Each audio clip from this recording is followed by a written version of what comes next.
You want to talk a little bit about Equinox?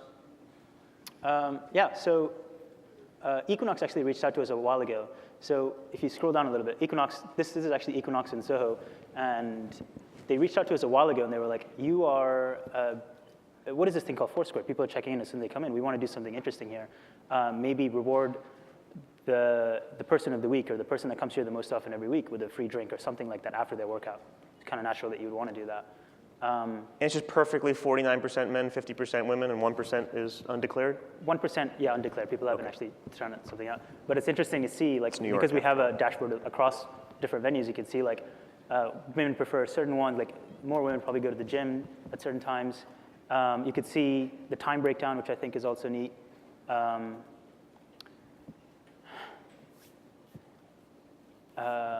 Yeah, what else I was going to say? I was going to suggest that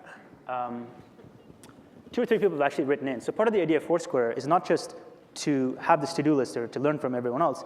Part of the idea, and this is the reason you hear a lot about like badges and points and all these game mechanics in Foursquare, the third element to Foursquare. So one set is about finding your friends. The second set is about recommending things to them, tips and to-dos and all these other things. The third set is this layer of game mechanics, like game theory applied to everything that we do in regular life.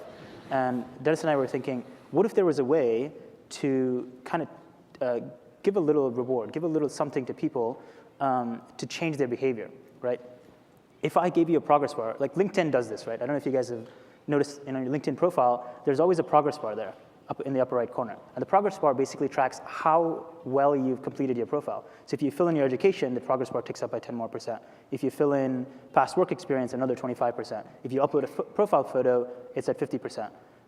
So basically, the idea of the progress bar is every time you see it, you realize, I'm not at 100%. I must be doing something wrong. There's more that I could be sharing. There's more I could be doing. People want to complete things. That's what we're finding. And we kind of drew inspiration from like LinkedIn and like Xbox Achievements and a few other game networks, basically with the idea that if we gave people, let's say, 10 tasks to complete, and we opened it up and made it public and made it so that they could compare it with their friends, would they actually go out and complete more of them? Because it encourages competition, both with your friends and with yourself. And we actually found that it does indeed do that. And is that the same as mayorships, or is that different?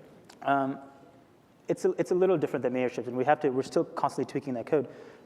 It's a little different than mayorships is because it's about yourself more than just competing against others. Mayorships tend to be like, I'm the person that goes to this venue the most often, and I'm competing for mayorship of Equinox Soho with this other girl that comes here a lot too.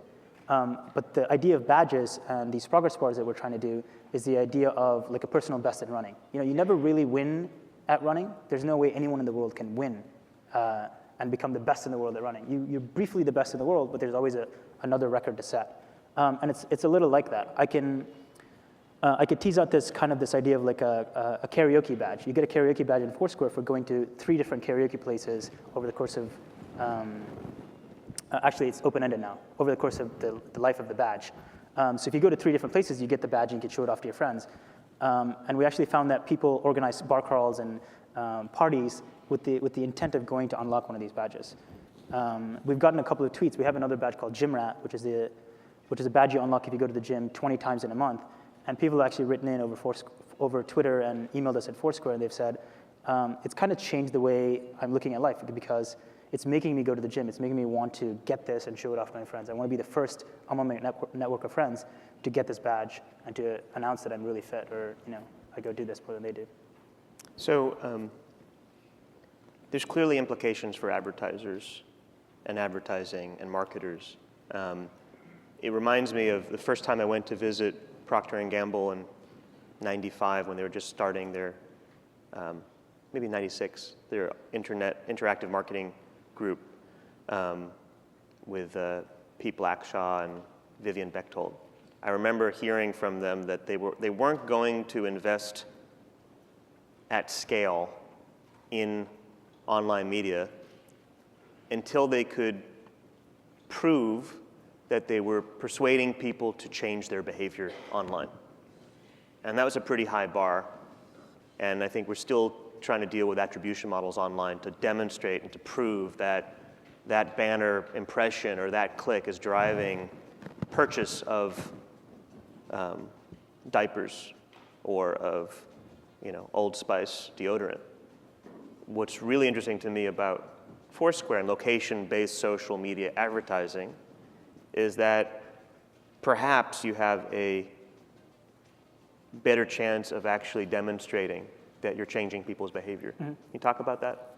I think part of the reason it may be easier is because ours is a very physical product. Unlike a banner ad that someone clicks or you can track it to some degree, a server can track it. Ours is a lot about you're actually walking into an Equinox and we see you every time you swipe your card, and potentially in the future you check in by swiping your card. Because it's a physical thing, the rewards are easier to actually get back to you. We talk a lot about this idea of like earning something virtual. So you do something in real life, you go to a place a certain number of times, you become like a loyal customer there, or you go to a certain set of places and you unlock this kind of scavenger hunt throughout the city, and you earn a virtual reward, you earn a virtual badge. And then we talk a lot about you doing it in real life, you earn this virtual badge and you turn it around, you bring that back to an Equinox, or you bring that back to some band or something that you're seeing, and you say to them, hey, I've been to your shows 10 times now, and here's this virtual thing that I got to prove that I did that. And maybe you get something back in real life. Maybe you get a band T-shirt, or you get their CD, or you get a free ticket. Are you doing to that with exhibit. Starbucks? I mean, talk about some of the commercial deals you have in place. We actually did that exact same scenario with the band last summer. The idea with Starbucks, I think, if you're a mayor at a location, you get a cup of coffee free.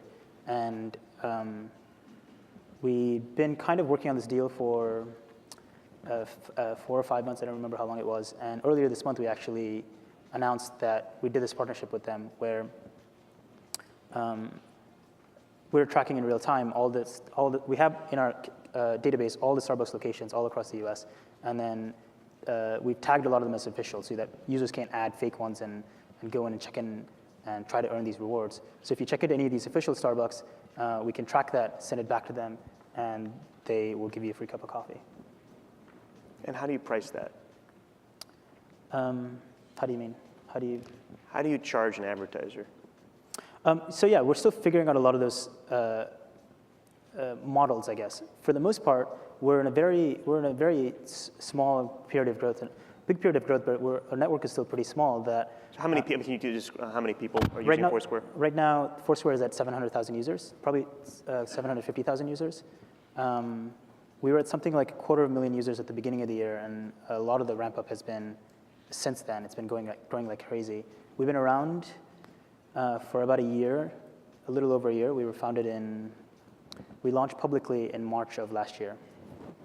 And almost everything that we've done since then has been just to try out as many ideas as we can with different brands, with different local vendors, local merchants, try out different ways of rewarding users, try out different ways of integration. And we're still figuring out like how we would charge or how we would give you guys a menu of options, and you could choose. But suffice it to say, it's not a CPM. It could potentially be something like we often joke about this idea of a cost per check-in. So CPCI. CPCI. Okay. You just made it. CPCI. Okay.